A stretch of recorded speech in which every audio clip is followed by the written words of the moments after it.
Blog Talk Radio.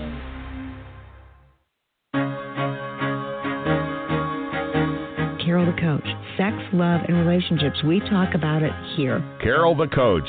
Compassion with contemporary relevance. I am a psychotherapist. I can be your personal life coach, and I can help you with your issues. There are no problems too small or too big. You can talk about anything. Speaker, columnist, radio TV host, and commentator. Carol the Coach brings messages of wellness and empowerment within reach of everyday people every day. Almost 5 years ago, I lost my soulmate in an accident. He was killed in a plane crash. Life just, for me, has seemed to stop. There are groups all over the city. I teach one. It is a specific way to start thinking so that you shift how you see the world, which then shifts your energy, and then you feel better and you actually see things differently. Carol the Coach. Always available, too, at carolthecoach.com. Now, I've got Russell on the line. I'm 47 years old. I'm a truck driver. I'm married. I have a wife in San Francisco. Okay. I haven't been home in 6 months. My thing is, I don't know if I have a sex addiction or what the problem is. Why do I want what I can't have? And as soon as I can have it, I don't want it anymore. You're right on target when you say, I don't know if I have a sexual addiction. Well, guess what? Yes, you do. And you know what? That's my specialty, Russell, so you're at the right place. Continue. I meet women online, and I'm in a different part of the country. I travel all 48 states, so I love sex. I hear self-esteem issues. You never felt good enough, and you didn't feel like you were getting what you should have then, and you're reenacting that now. Do you want to change that about yourself? You get what you need.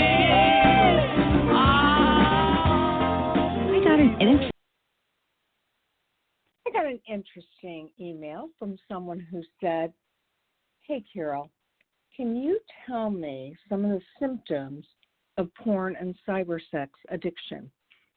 So I'm going to go over that today. But I want to say to you, hey, I'm glad to be here. This is Valentine's week.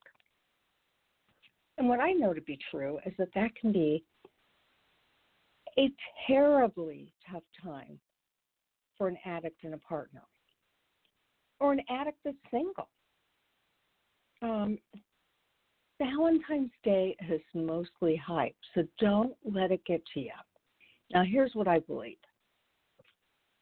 In my experience of working with couples for over, I think it's 40 years now, Valentine's Day creates more fights than any other holiday. And the reason is that we have expectations of what love and romance should look like. And there is no doubt that compulsive sexual problematic behavior has interfered with what that could look like. So Valentine's Day has been contaminated. And so here's what I want you to do. Okay, Valentine's Day is Friday. Today is Monday. If you are lucky enough to have somebody in your life that you love, I want you to start attending to them today. You know, after the show, say, hey, I want to rub your feet. Hey, I want to do something for you. Hey, what's one thing you don't want to do that I can do for you to make your life easier? Think of creative ways of letting that person know that you believe they're special. And you know, if you've read my book, Help Her Heal, that I am all about finding ways to acknowledge that person and put them on a pedestal. I just did an incredible video of 2 clients. And he had come in and he had said, I want to start putting her on a pedestal. I've been working on my recovery for a year, and now it's her turn. So I said to her, how does that feel? And she goes, oh, yeah, I would love to be put on a pedestal. Well, the truth of the matter is, both men and women want to be put on pedestals. And so if you're an addict in good recovery, your day will come. I know you don't believe it because it feels like there is nothing you can do. to get on her good side. But you just keep doing the next right thing, and that will come to you. Now, if you're single and you don't have anybody in your life, then I say, hey, stay true to doing the next right thing. Stay in your recovery. Go to meetings. Be a good role model. And the universe will end up bringing you somebody that you can get close to, share your life with. Because that's what the universe is all about. It is about aligning itself up with you when you're in the right place. And if you're a partner, I'm going to say two things to you. I'm going to ask you, what are you doing to keep yourself safe and stable because you've been through a terrible atrocity? What have you done to grieve? Because you need to grieve. Grieve what you thought you had, what you didn't have, what you wanted to have, what you needed to have, but grieve. And then, what are you doing for post-traumatic growth? What are you doing to recognize that you're really very strong and you have made it? You have made it in this life. Yay. You've gotten stronger. You know what to look for. You know who to be. You know what to believe. I know you feel like you don't because you've been duped and it's been horrible.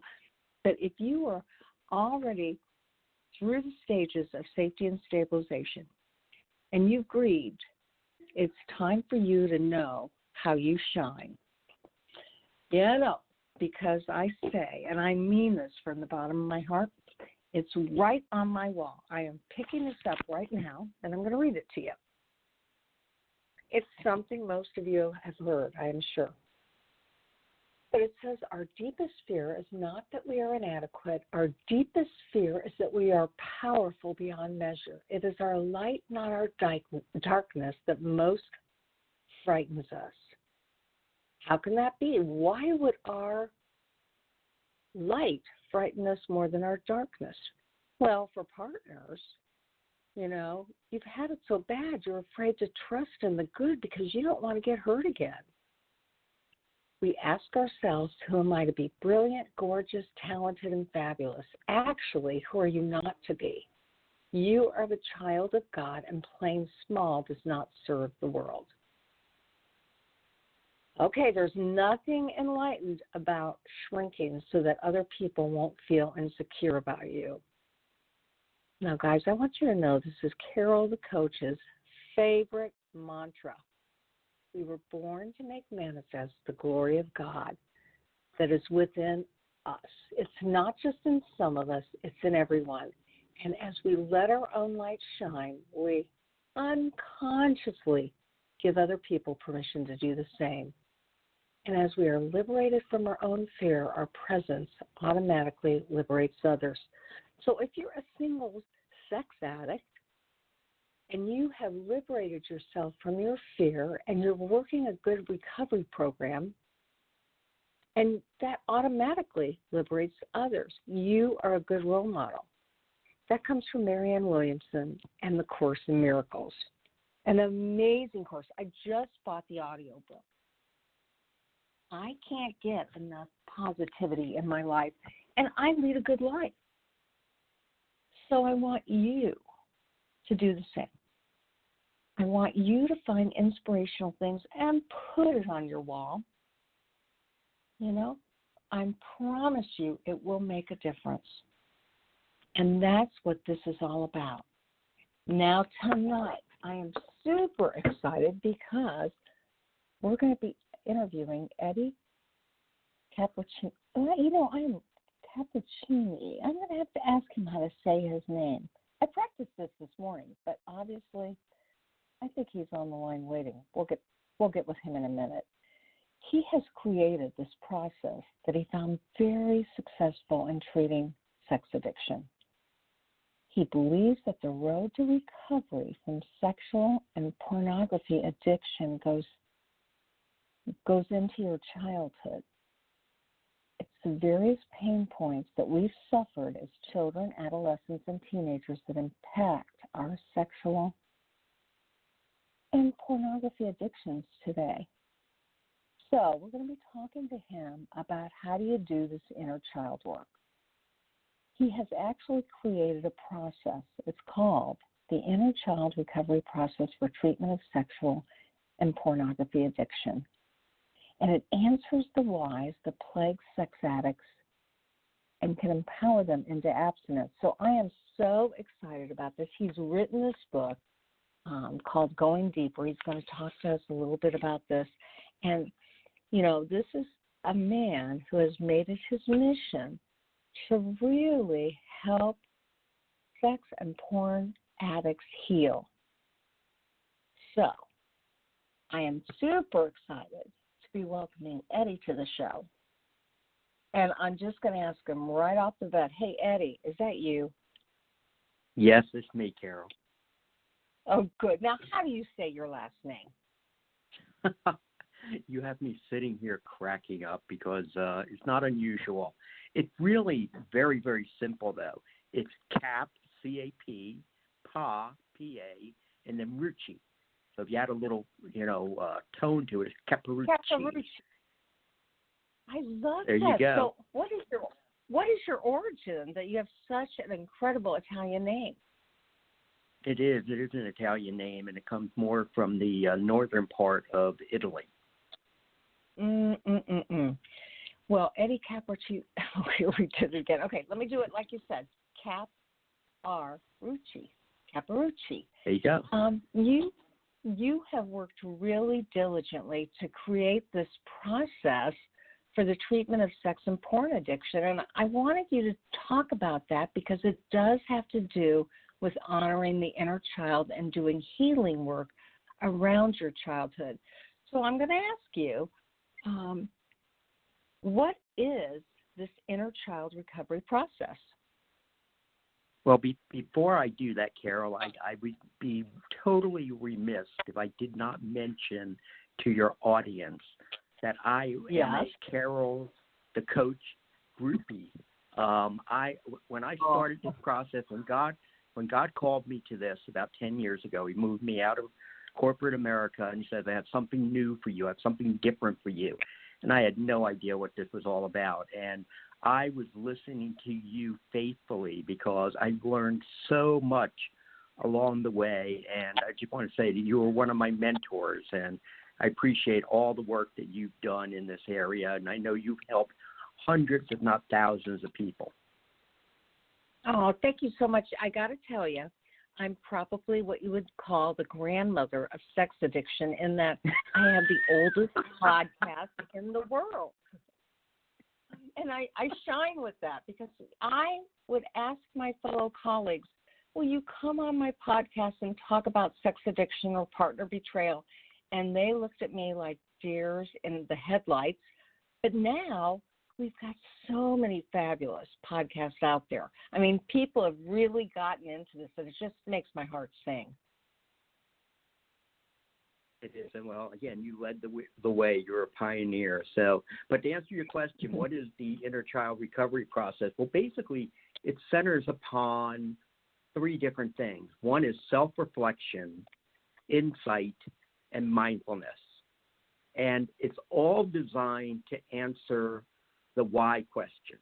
I'm a big believer in the why question, and they teach us when we're, becoming counselors, they say, don't ask the why question. The why is, it makes people feel like they're put on the spot, like you're accusing them of something. But in this case, when it comes to pornography and sexual addiction, I want my clients to really ponder, why do I engage in behaviors that I know can be so destructive? Why has sex and pornography taken a stronghold on my life? Why do I continue to hurt myself and others through my actions? And I believe the answer to those questions, they lie within our inner child. And as you mentioned before, as you were setting this all up, it is, in my belief, it is past pain point from our childhood, adolescence, and teen years that are responsible for our sex and pornography addiction. what happens is there are drivers and there are core emotional triggers that lead to distractions that we're not really aware of. And what this program does, it helps us to put together a very comprehensive plan surrounding, again, self-reflection, mindfulness, and rational thinking so that people can manage their sexual addiction. My clients learn to stay one step ahead of their inner child, and therefore they stay one step ahead of the addiction. Okay, now how do they stay one step ahead of that inner child? Okay, well, first and foremost, let's just take a moment to focus a little bit on the inner child and who is this inner child. Basically, he serves as a storage warehouse, a storage unit for the pain points that we suffered in our earlier years. And most of those pain points are repressed or subconscious. And the inner child is trapped in a time warp. He's in there. He's in this painful period. And there's only one thing he wants, and that is comfort. See, he doesn't want to sit with the emotional distress. When he was younger, right, there was nobody there who taught him how to deal with painful events in his life. You know, whether the people just weren't available to him, the caregivers, or they just minimized the pain he was going through or she was going through. And therefore, the child was left on their own to figure out, how do I manage this emotional distress? Take a child perhaps who's 7 or 8 and being bullied in school, and there's nobody there to help them navigate through that. So what do? They learn, all right, well, you know what? The only thing I can think of that's going to get me out of this is to just distract myself from it. Whenever I'm not around it, I just distract myself so I don't sit with all these harmful emotions. So therefore, I'm going to go out, I'm just going to play by myself or play with friends or, you know, watch too much TV. They're doing things to distract themselves that aren't, you know, destructive. But what happens is, as we get into our adult world, our teen years in our adult world, we're using the same defense mechanisms to run away and therefore to distract ourselves. But now we're using sex, whether it's pornography or it's other sexual behaviors, but that's what we've turned to, and that is the go-to, because we don't want to sit with emotional discomfort. So therefore, what my clients need to do is learn, how does their inner child get activated? And the way the kid gets activated is through what I call core emotional triggers. And core emotional triggers happen all day, every day around us. You know, there are negative events that happen, and they don't have to be major events. Could be that you spill coffee on your shirt. Well, guess what? If you grew up in a home where people were always calling you a klutz and, you know, saying that you are just clumsy and that you're an idiot, well, you know what? If you spill coffee on you, you're probably going to start with those same negative narratives in your head. The kid, however, is going to go to bigger issues. He's going to look back and he's going to think about a father who was just belittling all the time. Now, I mean, you spill coffee on your shirt, big deal. You know, you go change the shirt. But no, the kid is taking it and he's making it into something bigger. And therefore, your emotional distress gets higher. And then it becomes, I need to not sit with this. And therefore, I'm going to run away. And where am I going to run? I'm going to run to the thing that brings great comfort as well as adrenaline, and that would be sex or pornography. Well, and you're talking about things that numb you or distract you from the pain. And so, you know, you talked about coffee and maybe being verbally or emotionally abused for spilling coffee. But truly, so many of our clients have experienced true trauma. And so, of course, they're going to look for anything that will bring them some relief. And that's what your work is all about, is it not? That's correct. I mean, for example, see, what happens, again, we have these, as I said before, these negative events that happen in our daily lives. And when that happens, the inner child, he starts searching through the emotional storage unit, looking for a pain point that he believes is very similar to just what just happened. So I'll give you an example. Let's suppose that, you had a really good friend and you guys had a falling out. You wind up meeting on the street and you start talking for a few minutes and say, you know what, we really should see maybe if we can work this out. Hey, how about we get together to have lunch? And so you set a date. Well, that day that you're supposed to get together, about a half hour before, person calls and said, hey, look, something just came up, can't make it, I'll get back to you, and hangs up. So now you're like, oh, wow, you know what, that's a little disappointing. That's, I was really looking forward to that. And so your mood starts to shift a little bit. But see, the kid goes back into his emotional storage unit, and he finds something that he thinks is very similar to what just happened. And he remembers when you went down to Sally's house one day when you were about 11 years old to see if Sally could come out to play. And when you knock on the door, Sally opens the door, and there you see there's 3 of your other friends that are in there. And so you're like, hey, what are you folks doing? And Sally goes, oh, we're just hanging out. And you say, well, can I come in? And Sally says, no, my mom says I can't have anybody else. And she slams the door in your face. And now you walk home, and you're feeling humiliated, and you're feeling sad, and there's tears running down your face. And he is now equating the situation that happened with Sally to the same situation just happened with this person canceling lunch. See, these are when 2 worlds collide. The pain of the present with the pain in the past. But the big issue here with this inner child is he usually has it wrong. What he's trying to correlate doesn't usually match up. So what I get my clients to do is to, 1, be very mindful of what their emotional triggers are. In this case, the emotional trigger would be rejection. I'm feeling rejected. And now, okay, I feel rejected. What do I do with that?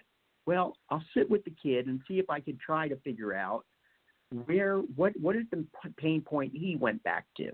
And in many cases, believe it or not, you're going to be able to figure that out. You're going to realize, ooh, wow, you know what? I've suffered some really deep traumas that I didn't even realize. And once you do that, and you sit with that pain for a little while, which is what we want to teach our clients how to do, sit with emotional pain and realize it's not going to kill them. Then we say, okay, that's fine, that's enough. I'm taking this back from you.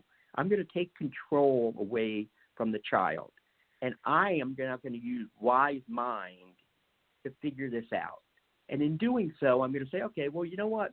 She called and said she can't make it. Maybe something did come up. And, those things do happen. But you know what? I'll give her a couple of days. And if I don't hear back from her, then I'll call. And if she still doesn't want to schedule lunch, then maybe I'll just say to her, hey, so are you having second thoughts? But I'm not going to allow this to emotionally drain me where I want to run away. Instead, I'm going to take the rational approach to be looking at this. Now, remember, what happens with the inner child does most of his thinking. 90% of his thinking is emotionally based. Inner children don't have worldly experiences. They also don't have a lot of cognitive skills. I mean, the human brain's not fully developed until we're almost in our mid-20s. So they're not doing a lot of rational thinking. They're doing more emotional thinking. And therefore, clients need to be able to take charge by becoming more rational.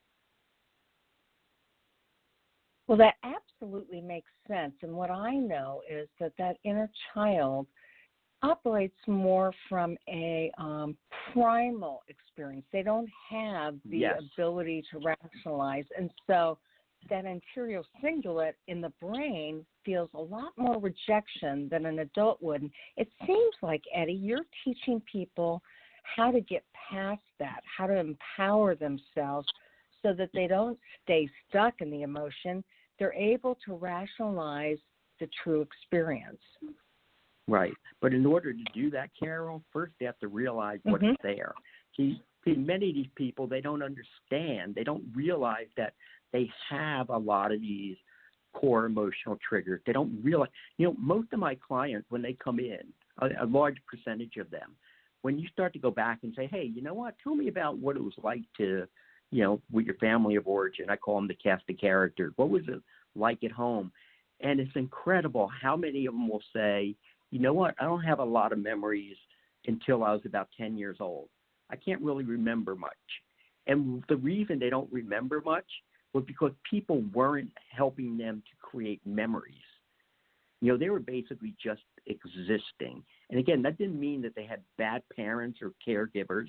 What they had were caregivers or parents who were, whether they were super busy or they were distracted with their own issues or problems, or maybe distracted with other siblings that were going on. But these are kids who, they're not taught to be curious. They're not taught to be emotionally engaging for the most part. 9 out of 10 people who come into my office, they have a very low emotional IQ. You know, they can tell me if they're angry. They can tell me if they're sad. Tell me if they're fearful, if they're happy. But they can't drill down and tell me what they really feel. And those who could, they can't express it. And the reason they can't express it, that means I have to be vulnerable. And I can't, because sharing your emotions, they learn somewhere along the line, it doesn't turn out well. The other aspect of having a low emotional IQ is that they also have a difficult time if someone that they care for is being emotional, because what happens is it raises their anxiety. So what they want to do is they want to shut that person down, or they're going to try to fix it, because they just don't know how to validate emotions. So there's a lot of different elements that are going on when we look at the inner child recovery process. It's not just about teaching people, you know, how do you manage the sexual and pornography addiction. It's also how do you become more emotionally connected and engaged with other people. Well, and so I'm going to ask you the $1 million question. How do you increase somebody's emotional IQ? So here comes part of this is the inner child. See, again, no one ever teaches them how to nurture. You know what? Most people who have a sexual addiction or a pornography addiction, they don't do relationships well. They just don't. And part of the reason for that, and is the fact that they're emotionally immature. Now, some of my peers take offense when I say that. When I talk about clients and I say, yeah, they're emotionally immature. However, I have to tell you this. In all the years I've been doing this, and I bring this up to my clients, I have yet to have a single person disagree with me. They all sit there and they nod their head and they say, absolutely, I am. I'm emotionally immature, and I need to figure out how I can change that. Having the inner child and them realizing that the inner child's there, they are now given the opportunity to nurture that kid. When they're starting to look at what is it that child's now afraid of, what are those pain points from the past that are still tormenting him or her, they can now sit with that child, sit with that pain, and then be able to teach that child, hey, you're okay. We're okay. I'm here now. I don't have to look at this through your eyes anymore. I can look at it through the eyes of an adult. And that's part of what we do in trying to help to improve the emotional IQ. So can you give us an example of somebody who is emotionally stunted and what an issue might be that they would face, and as you help them in treatment, I know this is a lot to ask, Eddie, but as you help them in treatment, how would they then look at the situation? I want to give our listeners some hope, strength, and recovery here. Yeah. Well, all right. So, for example, the one thing that most of these folks have a problem with, if their spouse, let's say their spouse comes at them and they're upset about something, they don't know how to validate what their spouse is complaining about. Like, for example, a spouse may say, you know what, it really hurts me that you have not thought about going on a date night in the last month. And immediately the reaction will be defensiveness. Well, I've been so busy, and, you didn't say anything about going on a date night. And you know what, I'm not quite sure we really have enough money for it. instead of validating first their spouse's feelings and emotions. Well, I can understand why you would be disappointed, because I know that is something that means a lot to you. And I want you to know it means a lot to me also. And then you could start to maybe talk a little bit about why you feel, we haven't been doing it. Or you may even just admit, oh, you know what? I've been so much in my own head, I haven't thought about it. And I'm very sorry, and I apologize. And I really need to do a better job. So one of the most important things that we're teaching people is how to validate someone else's emotions. We're going to stop talking about stuff, and we're going to start talking about how we feel about the stuff. So, and that, again, it helps them as they start to drill down to identify, what do I really feel? And that's a lot of what we practice in our sessions. They'll start talking to me about something, and I will bring up, well, how do you feel about that? And they'll just start running down a laundry list of different facts to me. And I was like, whoa, hold on. I go, there's no emotions there. And then they have to sit back and think about it. And it takes a while. This is not something that they are comfortable with. And so therefore it takes practice. But the more they practice, they slow everything down. They're no longer reactive. They're now going to be responsive. So let me think before I speak. What do I need to do here? Okay, I need to validate. What is this emotion that I feel my spouse is trying to communicate with me? Ask the question. I always say, be curious and ask the questions, the probing questions of, tell me more about that, or why do you feel that way? What makes, like, for example, a spouse may say, you seem very disconnected, and instead of, well, no, that's not true, I'm not disconnected. You know what? If you're not sure what's going on, say, what makes you say that? Ask for more information. Be inquisitive. And see, these are all the kind of things that we're trying to teach people to do so that they're actually experiencing more of life. And the other thing, Carol, that we really want them to do is to be more observant. These folks, they got their head down and they're running through life. And they need to learn to lift their head up and observe their surroundings. But more importantly, observe what are the needs, wants, and desires of the folks around them. It's really funny. Back in the fall, I had a client come in one day, and he said to me, he goes, I've been working with him for about 1.5 years. He's done amazing work. And he said, you know what? He goes, the leaves seem so much brighter this year. And I just smiled, and I looked at him, and I said, not really. I go, they're about the same color they always are. But you, my friend, are now more aware of your surroundings. You are no longer running through life. You're experiencing life. And you are now appreciating the beauty that surrounds you. I love that, Eddie, as well as in my book, Help Her Heal, I use a lot of techniques. I ask them to acknowledge what the pain is and validate the feelings, because if you work from a feeling-based communication, there's going to be this inner connection, whether it's empathy, whether it's intimacy, whether it's vulnerability. It all centers around feelings. So I love the fact that you're really promoting dealing with the inner child work from a feeling basis. That's amazing. Now, can I ask you, in your book, go ahead. No, go ahead.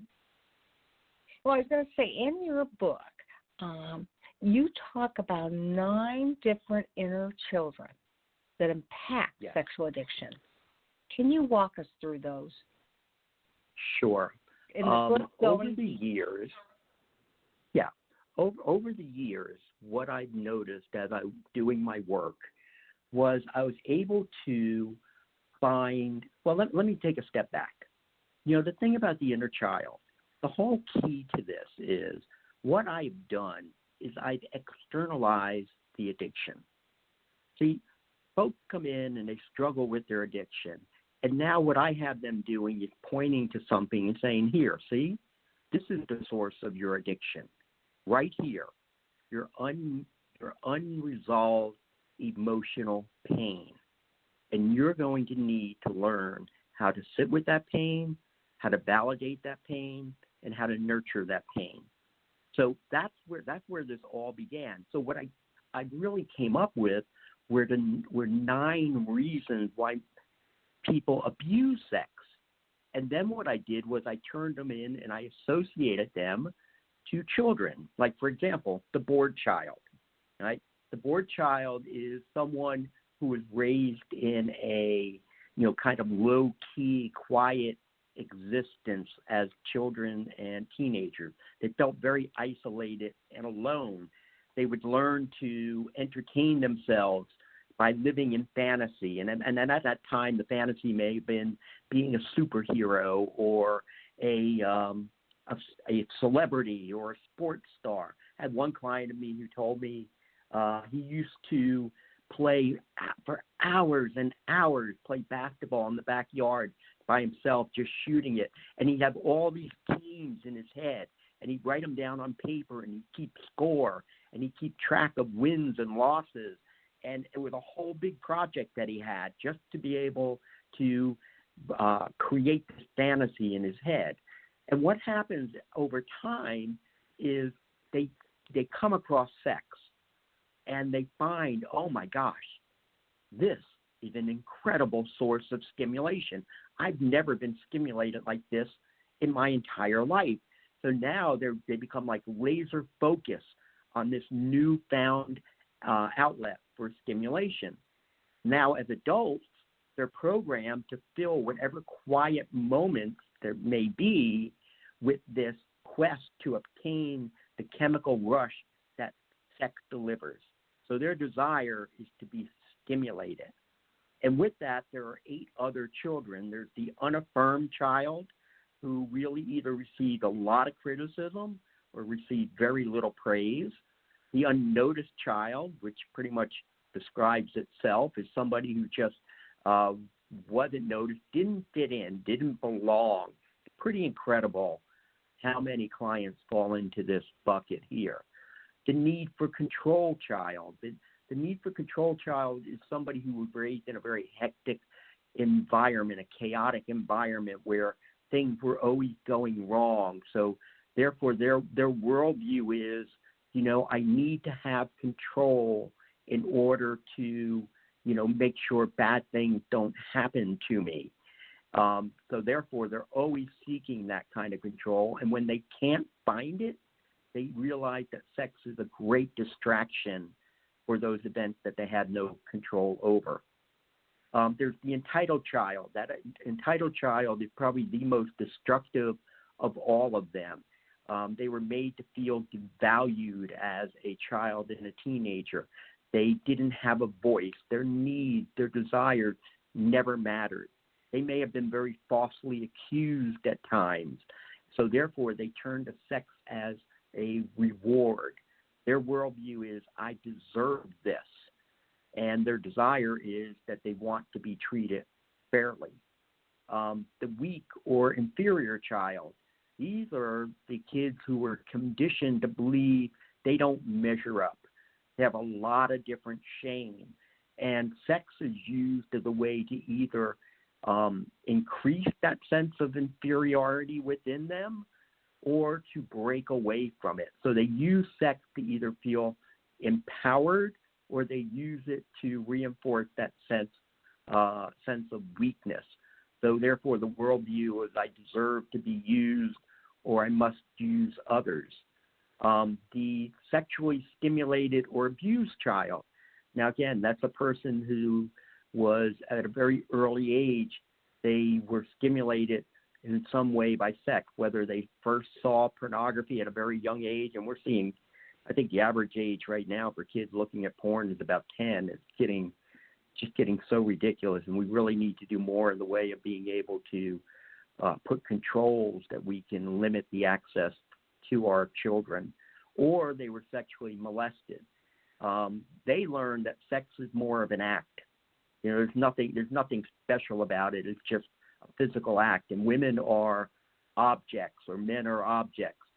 They believe that maybe sex is dirty or bad, or that they're dirty and bad.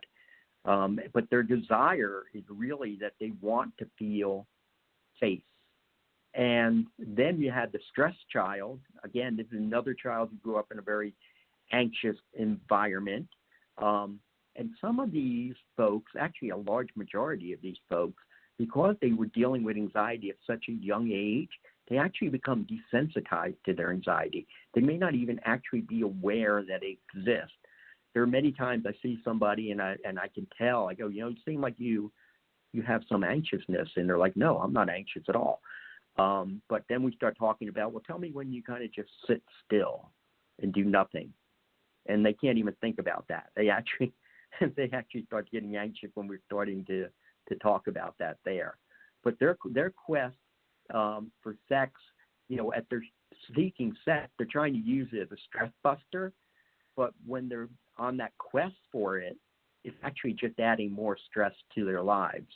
And then finally, the last one is the emotionally voided child. And we've been talking a little bit about this earlier. This is the number one reason that people abuse sex, because they struggle to connect emotionally with other people.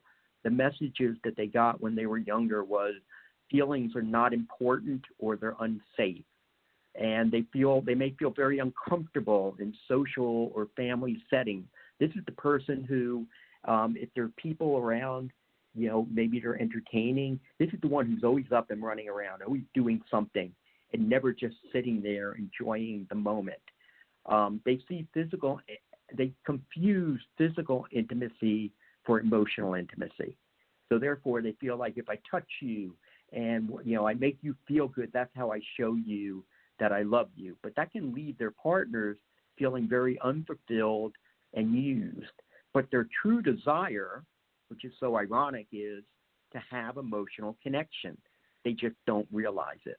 That gives you a little bit of a summary of the 9 kids. There's a lot more that's involved in each of them, but that just gives you a little taste of it.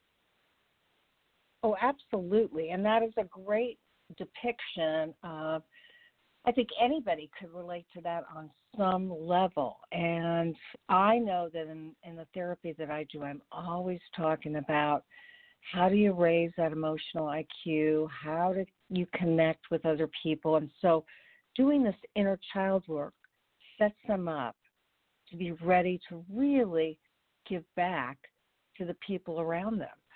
I mean, let's face it, when you're stunted in your own development, that can be very, very difficult. Now, I want to remind people that your website is www.innerchild-sexaddiction.com. And I'm wondering, is that the best way for our listeners to get a hold of you to find out more about this process or more about your book, Going Deeper? Now, tell us about the book. Well, first and foremost, yes, the website is the best place to find out more about it. I have a lot of information in there. I have a lot of testimonials, different articles, things like that. There's also, what I've decided to do, Carol, is I'm offering an online recovery program. But there's so many people who live in different places throughout this country and really around the world who don't have access to someone who is certified and trained in the area of sexual addiction and pornography addiction. But I also wanted to make sure that it was something that would be very affordable for people. And so I have this 12-week program, which is, maybe less than a quarter of what other ones are that are out there. And I did a lot of research on it. As I said to you before, this is a ministry for me. This is a mission. God put me here. And I had no desire of being a Christian counselor or to be a sex addiction specialist. I was enjoying my life in corporate America. And really, I was happy with that. but he came knocking and said, no, we can't do that anymore. I have something else for you. So therefore, none of this is about money for me. This is about helping people, because I've watched and I've seen the destruction that this causes, that how it impacts marriages and families, how people have lost their jobs, how some people have even committed suicide over it. And it's just going to get worse because, again, as I mentioned before, the access to pornography is just too easy, and our children are being taught about sex through porn, and that's just unacceptable. I mean, that is not God's design for sex. God's design for sex was not just about creating children, but it was a gift that should be shared between two individuals that enhances their emotional relationship. And people are getting further and further away from it. And I really feel I'm worried about the next generation of counselors and what they're going to face, because I think this is, if it's not already, we are on the cusp of an epidemic in this country and maybe around the world with this. Because I know for me, I see about 30 to 35 people a week. I probably turn away 2 or 3 that I have to refer to someone else. The phone is always, ringing, and we really need to be able to do more than just be in the trenches taking care of this. We also have to be out there to be advocates that there's change that's made. So I'm not sure I answered your question, though. Well, what I heard from you is that this is clearly your mission, and you have a calling for this, and you're available to people, although you have to turn away lots of people because there's only one of you. This book will help to train therapists as to how to do this inner child work, wouldn't you say?